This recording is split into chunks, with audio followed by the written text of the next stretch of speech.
Another week has passed and we are back with our essential update for you. Welcome to Praha TV Weekly News, your trusted source for what matters most in Prague and beyond. I'm Marcela Tomčíková and it's an honor to be your anchor. Prague residents are facing another summer test of patience.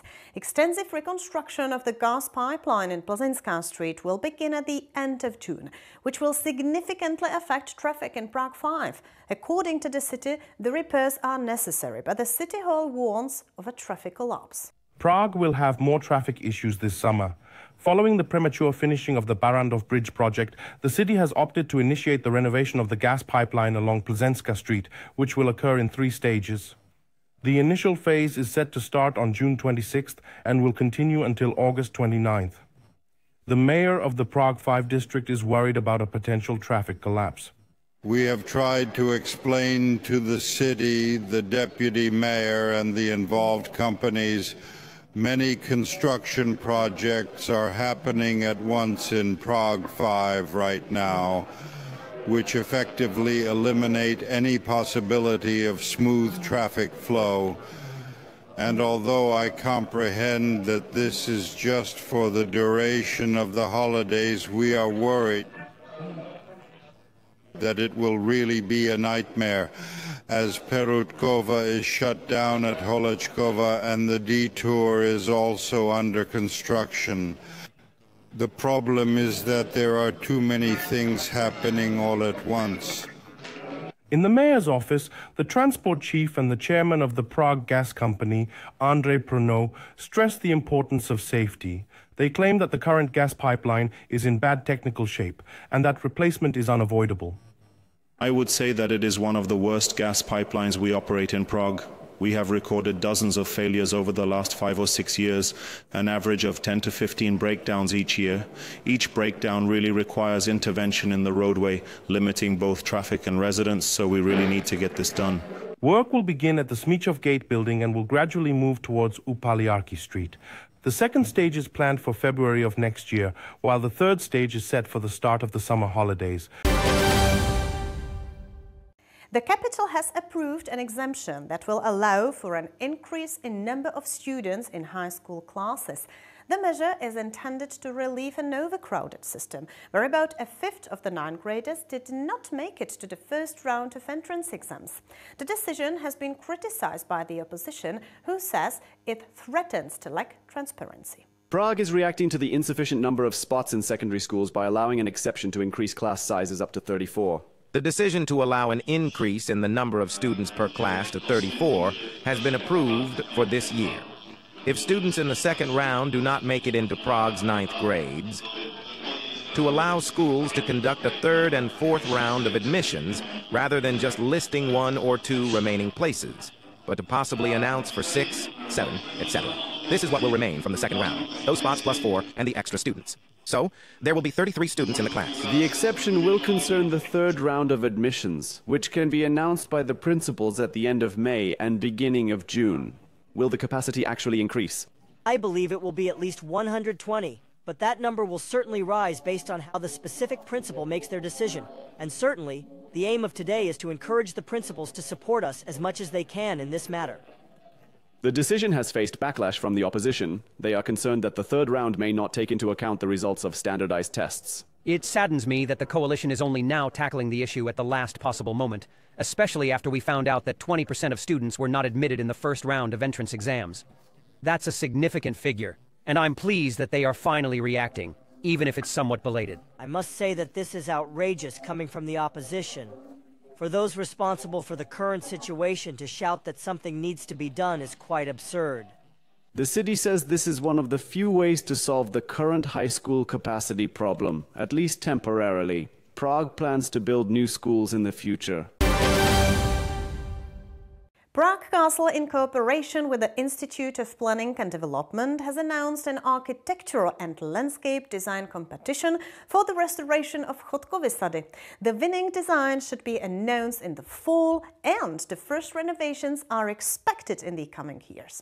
The goal is to preserve the atmosphere of the historic park while sensitively adapting it to current needs. Chodkovy Gardens, being the oldest public park in Prague, today serve as a serene and natural setting for the majestic Prague Castle. Over the years, the park's appearance has transformed, leading to some views and compositional features being compromised today. A number of trees in Chodkovy Sady are currently in an older, senescent phase of their life. According to the Dendrological Survey, many trees are not in optimal health. This means we can expect that due to climate change, these trees will decline relatively quickly in the coming decades.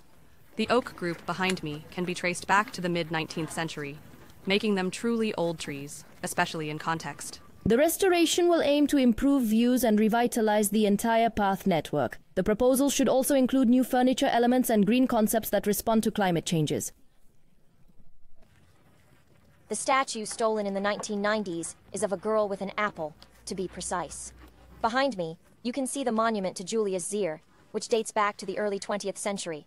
And even before that, before we actually begin the overall reconstruction of the park or revitalization, the stone part behind me will undergo restoration. The part with the pond will then be part of the overall park concept. Context. It is essential for the architect or team involved to particularly concentrate on the southern slope, located above the bend on Chodkova Street, as the overall composition is already quite apparent there. Originally, there were some designed openings to the city, many of which are overgrown, while new openings have emerged that weren't there before. They did not exist because there were trees in that area. We are now at a stage where an architectural and landscape competition has been launched for the restoration of the park. Teams are currently signing up to take part and propose the new design for the park. We will choose the outcomes in cooperation with a professional jury. And some results of the competition, meaning proposals, we expect the winning design by the end of September. The renewal of Chodkov's orchards is expected to occur gradually in stages, potentially starting at the end of this year or during the next year. And now, really good news for maybe all of us. Prague City Council have moved forward with the preparation for the completion of the city ring road. The approved change to the zoning plan is a necessary step for obtaining a zoning permit. The Blanka 2 project is expected to cost over 100 billion crowns and will not be completed until after 2030 at the earliest. The City Ring Road project is a bit closer to being realized now. During their meeting in May, the Prague representatives approved a modification to the zoning plan, which is essential for acquiring the zoning decision and the following construction permit. This document is quite significant, as it will facilitate the completion of project preparations and the closure of the inner city ring road.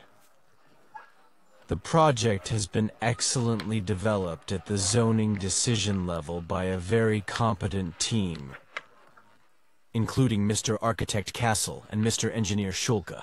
The Blanket project has cost the state more than 100 billion crowns and comprises the Bila Skala, Jarovsky and Malešecký tunnels.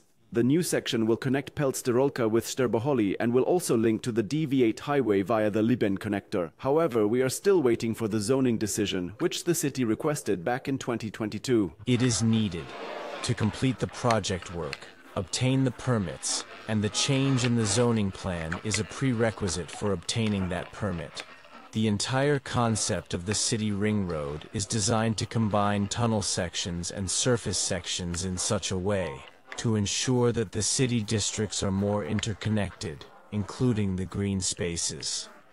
When it was presented, we received quite positive responses from the municipal districts, which was encouraging.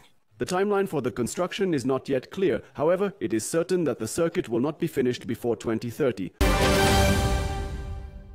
The rivers and ponds of Central Bohemia have come to life even more. Into the region's water bodies, more than 20,000 river eels have been released.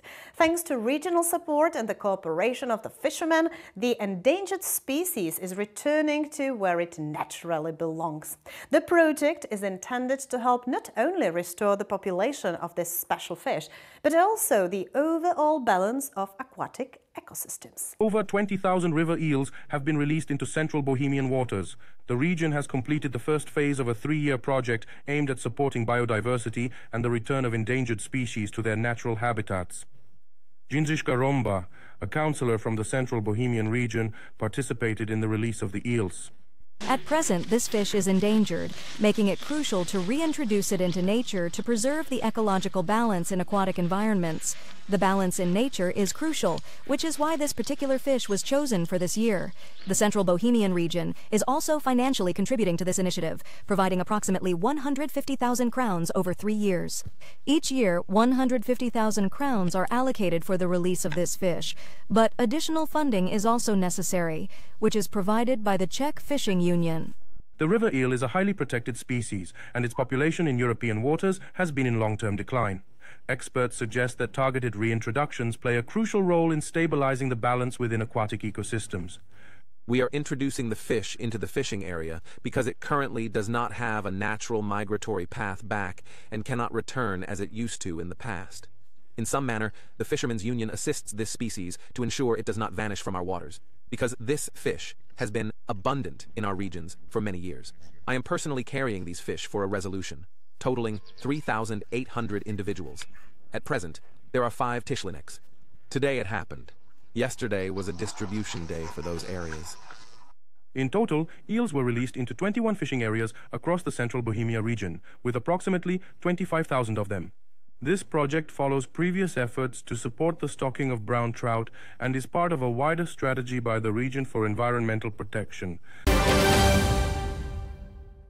Thank you for watching Praha TV Weekly News. We'll be back next week with more news that matters.